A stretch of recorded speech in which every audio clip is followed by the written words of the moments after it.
এই দেখো দেখো, হ্যাঁ ক্যামেরাম্যান দেখো দেখো কতগুলো পাইছি দেখো। ট্যাংরা কই? ওই যে যাচ্ছে দেখছো কতগুলো পাইছি, পরিষ্কার করো তারপর শিখে এক খেয়া কতগুলো দেশি মাছ, দেশি দেশি দেশি। হ্যাঁ বস্তা দাও দাও। হ্যাঁ আঙুর এটাই ভালো, এটাই ভালো আসল দেশি দেশি। দাঁড়াও দাও দাঁড়াও, দেশি দেশি এই গুত্তুম মাছ আছে, এই যে গুত্তুম মাছ চিনেন নি ময়মনসিংহ ভাষায় গুত্তুম, আপনার এলাকায় কি বলে এই মাছটা দেখেন?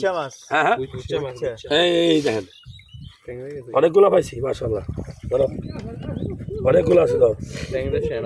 হ্যাঁ ঠেনা ধরছি ধরছি। ইসা মাছও আছে, ইসা মাছ খেলে বলে অ্যালার্জি হয়। পোয়া পোয়া সব বছর ইসা মাছ খেলে অ্যালার্জি হবে না। কত করে ইসা দেখছো নি? 10 জন খাইতে পারবে। এই যে আরো ইসা আছে, এই আর একটা আছে।